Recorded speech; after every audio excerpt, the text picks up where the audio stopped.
Bien, alors, qu'est-ce qu'on étudie? Quels sont les domaines d'études privilégiés de la science économique et quels sont les grands champs d'analyse économique?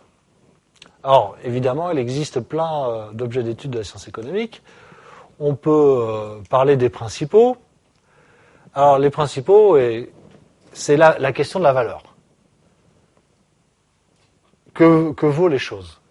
Et la valeur, c'est au-delà du prix. Par exemple, vous avez une vieille montre toute déglinguée, donc qui a un prix, je ne sais même pas si elle a un prix, elle vaut rien. Sauf que pour vous, elle a une grande valeur parce que c'est un objet sentimental qui vous a été remis par votre grand-mère, je ne sais pas par qui. Donc on voit, il faut distinguer la valeur du prix. Et que la valeur, c'est quelque chose de subjectif puisque chacun attribue une valeur différente à un objet.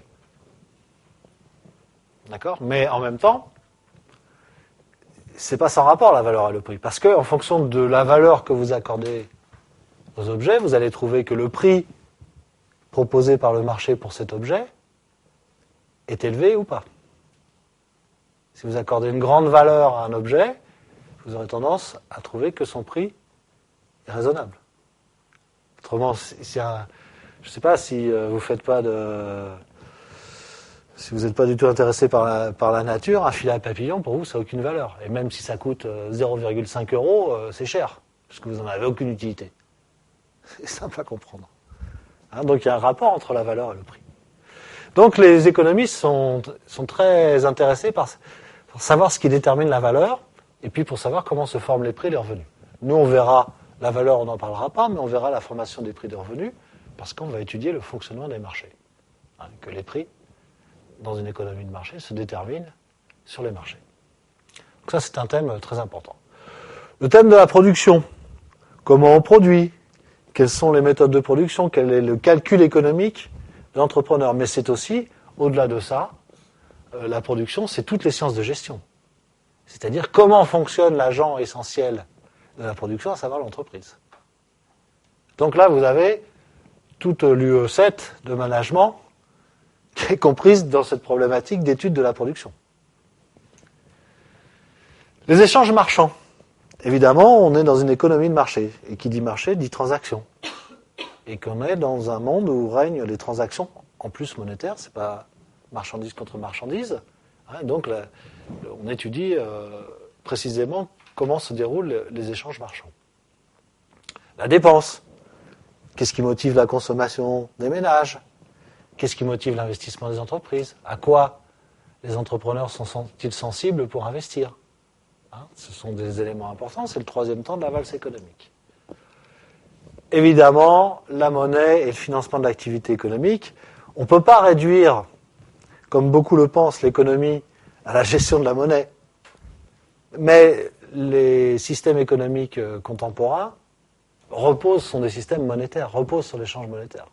Donc la monnaie est quelque chose d'extrêmement important dans le fonctionnement de nos systèmes. Et cette monnaie, elle sert notamment à financer la vie économique. Financer l'acquisition de M. Dupont de sa voiture à crédit. D'accord? Et voilà à quoi sert la monnaie, c'est une fonction extrêmement importante. Imaginez si dans ce pays ou en Europe, on supprimait les crédits à la consommation. Imaginez pas le marasme que ça provoquerait. Donc on a une nécessité de financer une partie de la consommation des ménages, mais aussi des choses plus lourdes. C'est l'acquisition, le seul investissement des ménages, savoir l'acquisition du logement. Qui pourrait s'acheter aujourd'hui, vu les prix de l'immobilier, un logement comptant? La réponse est une partie infime de la population. Donc, il existe des possibilités de financement. Et puis, pour les entreprises, c'est la même chose. L'entreprise, elle a un besoin de financement quasiment permanent, et donc, elle a besoin que des agents économiques, qui s'appellent des institutions bancaires et financières, lui, fassent l'avance de l'argent. Donc, le financement de l'activité économique, c'est un thème très important. On étudie aussi les institutions et les agents économiques. Alors, les institutions, l'institution essentielle du capitalisme, tel qu'on le vit nous aujourd'hui, ce sont les marchés. Donc une institution, c'est pas au sens politique du terme, l'institution c'est une organisation, si vous voulez, qui est durable dans le temps. Évidemment, le marché, c'est quelque chose de durable. S'il n'y a plus de marché, il n'y a plus de capitalisme. D'accord ? Une autre institution, c'est l'entreprise. L'entreprise est une institution aussi centrale du système capitaliste. Et puis, il y a les agents, en dehors des institutions, il y a les agents économiques. Alors, les agents économiques, c'est les ménages, ce sont les entreprises aussi, ce sont les institutions financières, c'est l'État. Voilà les 4 grands agents économiques qui sont en interrelation entre eux. Donc, on étudie le comportement de ces agents économiques. On étudie aussi la régulation économique. Est-ce que quelqu'un sait de quoi il s'agit quand on parle de régulation ?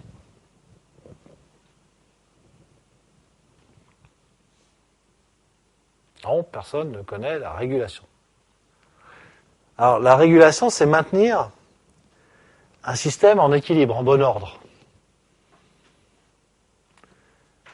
Normalement, en économie de marché, la régulation, elle va se faire par le prix.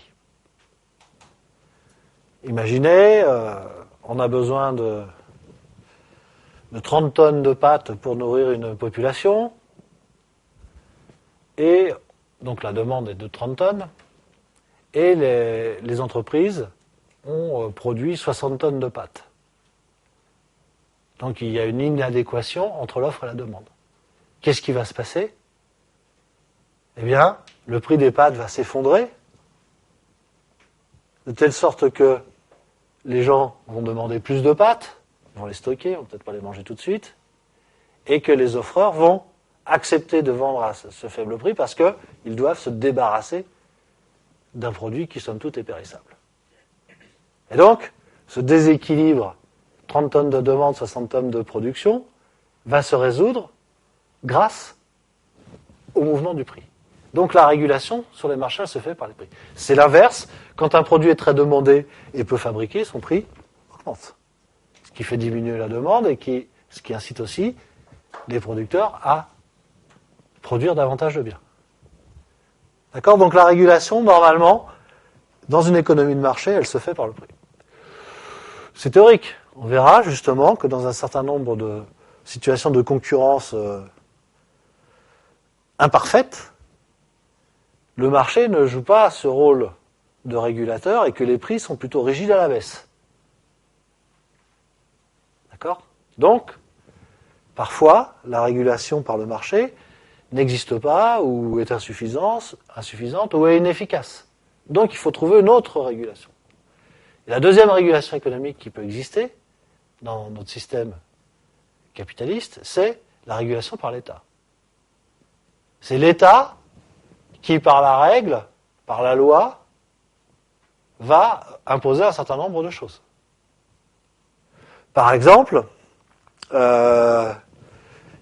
si les biens sont trop rares, des biens de première nécessité, comme le pétrole ou le carburant d'une manière générale, deviennent trop rares, qu'est-ce qui risque de se passer en économie de marché pure ? Les prix vont flamber. Et du coup, voire même flamber à un niveau non justifié, puisqu'il y aura l'occasion pour des acteurs de se faire des revenus supplémentaires. Et donc, du coup, plus personne ne pourra se payer de carburant, ou très peu de gens pourront se payer de carburant. L'État va réglementer et va administrer les prix pendant un certain temps pour pas que ça arrive. Donc, il existe une régulation alternative à celle du marché, c'est de la régulation par la puissance publique. Alors, qui n'est pas toujours efficace, qui n'est pas non plus la panacée universelle. Mais ces deux types de régulation, elles existent dans notre système économique. C'est plutôt par le marché parce que nous sommes dans une économie de marché, mais la régulation est quand même fortement marquée par le rôle de l'État parce qu'on est dans un pays aussi où l'État, c'est encore, il date du roi Soleil, si vous voulez. C'est un État fort, puissant et magnificent. Et on a encore ces caractéristiques-là, donc notre État intervient beaucoup. Ok ? Donc, la régulation économique, comment les marchés se régulent, comment peut-on améliorer la régulation des marchés, et comment l'État régule aussi le système. J'aurais dû y penser plus tôt, quand il y a eu la crise financière, finalement, heureusement que l'État était là pour réguler le système. Autrement, si on avait laissé les seules forces du marché, qu'est-ce qui serait passé? Les institutions bancaires et financières seraient tombées en faillite, les épargnants auraient été ruinés, il n'y aurait plus eu de crédit, et ça aurait été l'apocalypse économique. Donc là, on voit bien que la régulation publique, étatique, est venue se substituer à une régulation marchande qui était totalement, du coup, inefficace. Hein? Donc, voilà, il y a deux types de régulation qui sont souvent complémentaires et qui ont leurs avantages et leurs inconvénients. Les systèmes économiques, donc nous on est dans un système, on l'a dit, économique capitaliste, dans une économie de marché, mais ça n'a pas toujours été comme ça, et c'est pas partout encore comme ça, même si le capitalisme s'est beaucoup développé ces dernières décennies. Il y a encore des économies socialistes centralisées où c'est l'État justement qui décide tout, là, la régulation. Elle ne se fait pas du tout par le marché, elle se fait que par l'État. Bon, pour combien de temps, je ne sais pas, hein, s'il reste la Corée du Nord, il reste des beaux pays comme ça, comme Cuba aussi, et puis ceux qui se déclarent encore communistes ou socialistes, le sont qu'au niveau idéologique, je pensais à la Chine ou au Vietnam, parce que d'un point de vue économique, le libéralisme qui est pratiqué dans ces pays-là est presque plus accompli que le nôtre. Donc ils n'ont plus de nom communiste que le nom de leur système politique, en quelque sorte. Mais on peut concevoir qu'effectivement, il y a des systèmes économiques qui ont d'autres logiques que l'autre. Et puis, avant le système capitaliste, eh bien, il y a aussi les économies que l'on dit pré-capitalistes, non marchandes, fondées sur le troc, etc., sur l'autoproduction, hein, où finalement les échanges sont assez limités. Donc il existe aussi d'autres modèles d'organisation économique. Et peut-être qu'un jour, il y aura un système économique alternatif au capitalisme. Hein, rien n'est impossible. La croissance économique, pourquoi on étudie la croissance économique? Ben, tout simplement parce que on aime bien ses conséquences à la croissance économique. Ces conséquences, c'est l'enrichissement, c'est l'élévation des niveaux de vie, l'élévation de la satisfaction des besoins. Et donc, évidemment, on recherche ça avec intensité. Ceci étant dit, il va falloir qu'on commence à se débrouiller autrement. Parce qu'on sait que la croissance économique, elle est incompatible pour une large part avec les impératifs écologiques et qu'il va falloir développer d'autres modèles de développement avec un minimum de croissance, ce qui veut dire qu'il va falloir qu'on diminue le volume de nos besoins satisfaits par des consommations marchandes. C'est-à-dire que on va développer, dans l'avenir, on va être condamné à développer des besoins qui ne nécessiteront pas la destruction ou la transformation de ressources pour pouvoir être satisfaits. Par exemple, le besoin de communication, le besoin de relations entre nous. Alors, vous n'êtes pas obligé de vous téléphoner pour être en relation avec votre prochain. Vous pouvez vous voir aussi. Et ça consomme pas de ressources non renouvelables.